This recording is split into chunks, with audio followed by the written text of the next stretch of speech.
The long-running rivalry between Mariah Carey and J-Lo has resurrected as a result of fresh information that shows Mariah was correct all along. Additionally, J-Lo has a history of stealing from other musicians, particularly black female artists. If I don't know him, then is she acting cool? I've never met her. Right. What am I supposed to say, for example? I'm not going to act like we're all actors from Hollywood, for example. Simply put, the answer is no. It's no secret that Jennifer Lopez is known for being dishonest. However, a lot of people are unaware of the fact that she actively tried to ruin the careers of other women. Naturally, supposedly. For her, he composed the same tune. I learned that it happened as a result of Puff Daddy entering the room, hearing my song, and declaring, "I want that song." And he responded, "Yeah." Jennifer Lopez doesn't have any pals among her female contemporaries, as you've probably noticed. That's no coincidence, either. Mariah Carey said it's all because J-Lo is envious of ladies who can truly sing and will put anyone in the wrong to advance. Prepare yourselves as we reveal all the dirty aspects of J-Lo's ascent to fame, including her acting gangster for Diddy and her theft of the vocals of other black female singers. Therefore, let's begin. What are your thoughts regarding the continued use of "even after all these years, I don't know her"? She's still unknown to me. Okay, so let's first discuss J-Lo and Mariah's ongoing fight, since many seem to believe that Mariah is acting shady without cause. After a video of Mariah telling a German paparazzi that she doesn't know J-Lo and J-Lo leaked, the dispute initially came to light in the late 90s. I don't require. Oops. However, Mariah's problems with J-Lo date back to the 1990s, when J-Lo began developing a close friendship with Tommy Mottola, Mariah's ex-husband and the former president of Sony Music. When Mariah wed 43-year-old Tommy, he was only 23 years old. And Mariah stated that Tommy was very domineering after they were divorced. And also emotionally. Really, I wasn't allowed to leave the house. I therefore had no idea what she went through. You haven't, then? Misused in that way? Ever been struck by someone?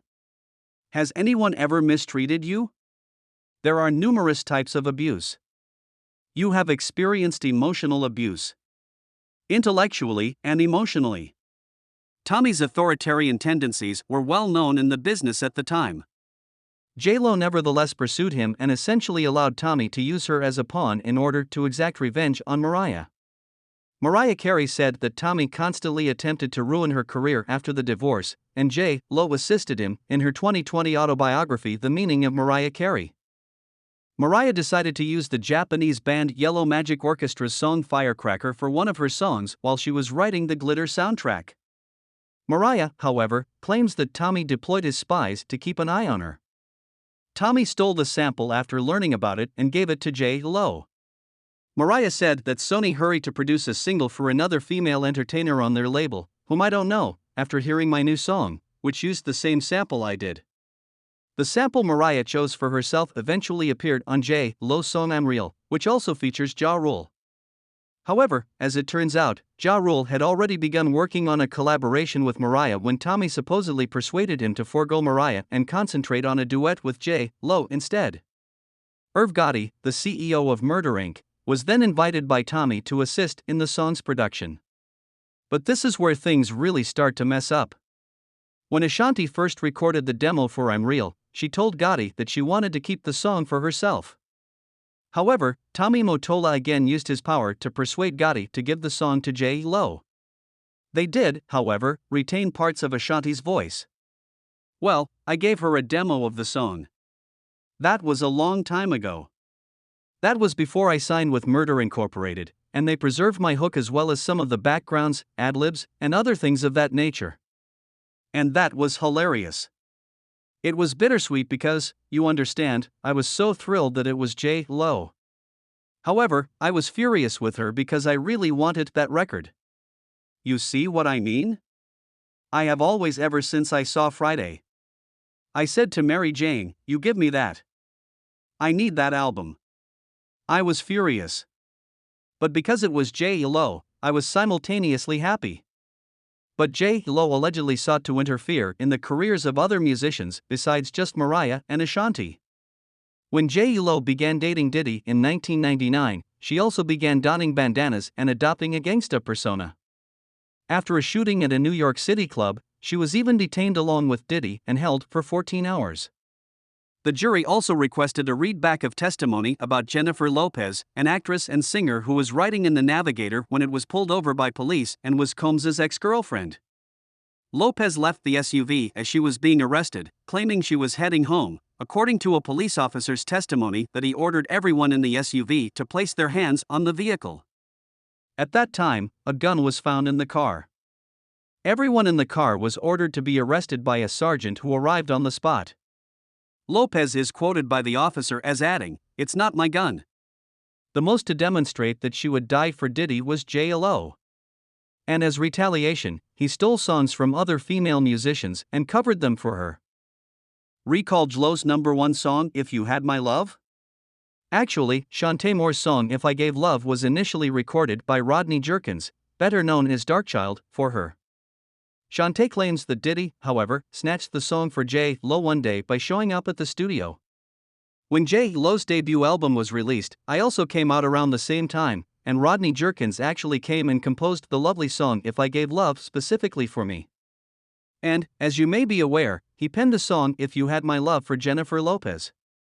I learned that it happened as a result of Puff Daddy entering the room, hearing my song, and declaring, "I want that song." He responded, "Yeah, that's already taken. You penned that for Ashanti and other things." He responded by saying, "Yeah, I want that song." Rodney therefore actually wrote the same tune. It's the same song if you hear it, to be completely honest. Mine reads, "Would you turn against me if you had my love and would offer it to me if you had my trust?" Hers? I'm not sure. I can't recall. Because of how close it is. Right now, I can't even sing it. Later, Shantae acknowledged that she could have been able to exert more pressure to get the song. She said that J-Lo had such a powerful machine working against her at the time, though, that it was probably pointless to try to battle them. And it appears that J-Lo used this equipment to steal a lot of songs from other musicians and pass off their vocals as her own. Just one of many examples is vocalist Natasha Ramos' voice on Jenny from the Block, one of J-Lo's biggest successes. Since Natasha and J-Lo both have extremely similar vocal tones, J-Lo chose to preserve Natasha's vocals on the chorus and bridge from the demo she made for her. Natasha also claimed that J-Lo recorded background vocals over hers, even though she later clarified that J-Lo wasn't strictly lip-syncing. She has always been correct. She shouldn't know any of us. But let's hear your opinions on Mariah and J-Lo's conflict. Do you believe that J-Lo actually started her career by ripping from other musicians? Please leave a comment below and click this page to see more celebrities.